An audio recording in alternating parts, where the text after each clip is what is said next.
시청자 여러분 안녕하십니까? VOA 뉴스투데이 시작합니다. 미국 정부는 북한의 개성 남북 공동연락사무소 폭파와 관련해 북한의 추가 행동 자제를 촉구했습니다. 유엔 등 국제사회들도 일제히 우려의 목소리를 높였습니다. 첫 소식 함지하 기자가 보도합니다. 미국 국무부는 북한의 남북 공동연락사무소 폭파에 대해 간단하면서도 분명한 입장을 밝혔습니다. 북한의 연락사무소 폭파에 대한 입장을 묻는 VOA의 질문에 미국은 남북관계에 관한 한국의 노력을 전적으로 지지한다면서 북한이 추가적인 비생산적 행동들을 자제할 것을 촉구한다고 밝혔습니다. 최근 북한의 잇따른 비난 담화에 대해 실망했다고 했던 국무부가 이번에는 추가 행동에 대한 자제를 촉구하고 나선 겁니다. 앞서 미국 행정부 고위관리도 북한이 개성 연락사무소를 파괴한 것을 알고 있다면서 동맹인 한국과 긴밀히 조율하고 있다고 VOA에 말했습니다. 유엔과 유럽연합 등 국제사회는 우려를 표했습니다. 유엔 사무총장 부대변인은 안토니오 구테우스 유엔 사무총장이 최근 한반도 상황을 우려하고 있으며 모두에게 평화와 번영의 평화적 해결로 이어질 수 있는 남북 대화 재개를 촉구했다고 밝혔습니다. 유럽연합 EU는 용납할 수 없다면서 북한을 비난하는 성명을 발표했습니다. 유럽연합은 성명에서 한반도의 긴장을 고조시키고 상황을 불안정하게 하며 외교적 노력을 저해하는 북한의 최근 행동들에 강한 유감을 표명한다고 밝혔습니다. 그러면서 높아진 군사적 수사와 한국과의 공식 연락 채널 단절이 함께 이뤄진 북한의 개성 연락사무소 폭파는 용납되지 않으며 어떤 추가 도발과 훼손적인 조치도 피해야 한다고 강조했습니다. 아울러 한반도 비핵화를 위한 대화 재개를 촉구하면서 북한의 완전하고 검증 가능하며 되돌릴 수 없는 핵과 미사일 프로그램 폐기에 대한 구체적 행동이 없는 상황에서 유럽연합은 대북 제재가 완전히 이행되고 존중되도록 국제사회와 계속 협력하겠다고 지적했습니다.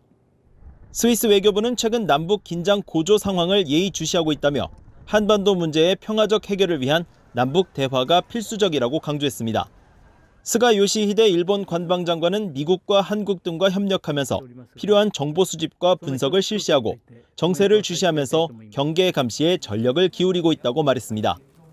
또 러시아 크렘린궁 대변인도 한반도에서 일어나는 일을 예의주시하고 있다면서 공동연락사무소 폭파는 우려를 불러일으키며 모든 당사자의 자제를 촉구한다고 밝혔습니다. 중국 외교부는 말을 아꼈습니다. 그러나 북한과 한국은 한 민족이라며 중국은 이웃 국가로서 일관되게 한반도의 평화와 안정이 유지되길 희망한다고 말했습니다. VOA 뉴스 함지하입니다. 북한이 개성공단 내 남북 공동연락사무소를 폭파한 데 이어 비무장지대 DMZ에 군대를 보내겠다고 밝히고 접경지역 군사훈련 재개 등 군사합의 파기를 시사했습니다. 미국 내 전문가들은 북한의 한국을 향한 직접적인 군사 도발 가능성을 배제할 수 없다고 분석했습니다. 김시영 기자의 보도입니다. 북한이 16일 2018년 남북 정상 간 합의로 세워진 개성공단 내 남북 공동연락사무소를 폭파하고 북한 군 총참모부는 비무장화된 지대들에 군대가 다시 진출해 전선을 요새화하겠다며 도발 수위를 높이고 있습니다. 브루스 벡톨 미 안젤로 주립대 교수는 북한의 다음 도발은 DMZ 인근에서 벌어질 수 있다고 예상했습니다. I think the next possible provocation could be a violent provocation, and that could be, along the DMZ, or it could be along the northern limit line, because North Korea has moved troops back all along the DMZ and on the northern limit line, so has the ROK. So right now, were North Korea to conduct a provocation, a violent provocation along the DMZ, ROK forces would be very vulnerable.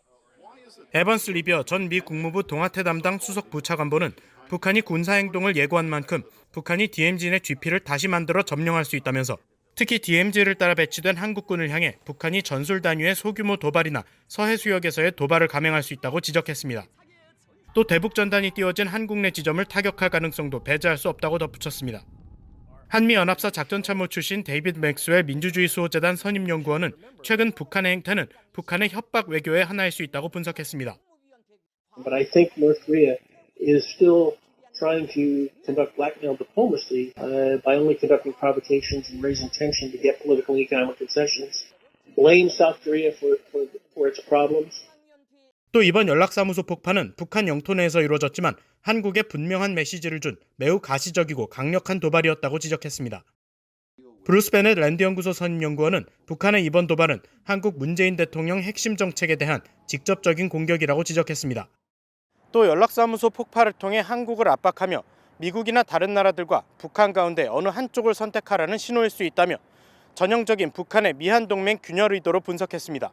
VOA 뉴스 김시영입니다.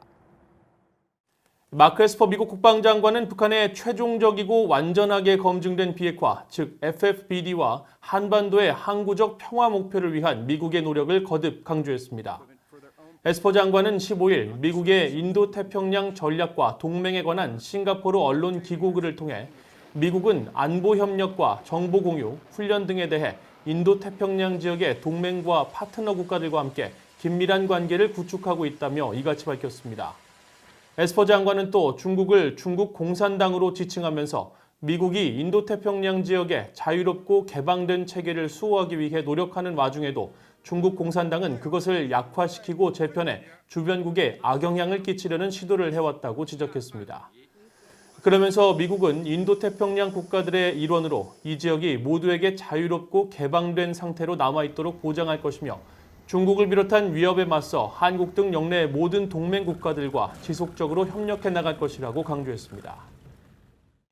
북한에 대한 해외 직접 투자는 2018년 100만 달러에서 지난해 2,600만 달러로 상승했지만 5년 전에 비하면 약 5분의 1 수준인 것으로 나타났습니다. 유엔 무역개발회의는 16일 발간된 2020년 세계 투자 보고서를 통해 이 같은 대북 해외 직접 투자 규모를 공개했습니다.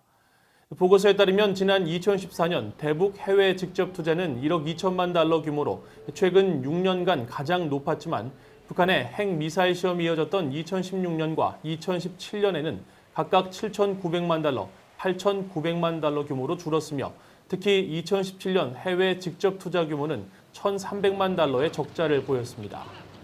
미국 경제 전문가들은 북한에 대한 해외 직접 투자 규모는 여전히 매우 낮다면서 북한보다 인구가 8분의 1 정도 수준인 몽골에 대한 해외 직접 투자는 북한의 3배라고 비교했습니다. 유엔 서울인권사무소는 개설 이후 지난 5년 동안 5천 건이 넘는 북한 인권 침해 사례를 기록했다고 밝혔습니다. 유엔 서울인권사무소는 16일 개설 5주년을 일주일 앞두고 공개한 보고서를 통해 그간 북한의 인권 상황을 감시하고 기록했다면서 설립 이후 탈북민 397명을 면담하고 북한 인권 상황과 관련한 정기 보고서 7건 등 총 9건의 보고서를 제출했다고 밝혔습니다. 또 북한 관리 8명이 태국 방콕과 스위스 제네바에서 인권 관련 기구에 대해 훈련을 받은 사실도 공개하고 북한 정부가 2016년 4월 아동인권위원회와 여성에 대한 모든 형태의 차별 제거위원회, 2019년 5월 유엔 인권이사회 보편적 정례 검토, 2019년 12월 장애인 인권위원회 등 4차례에 걸쳐 보고서를 제출했다는 사실도 적시했습니다.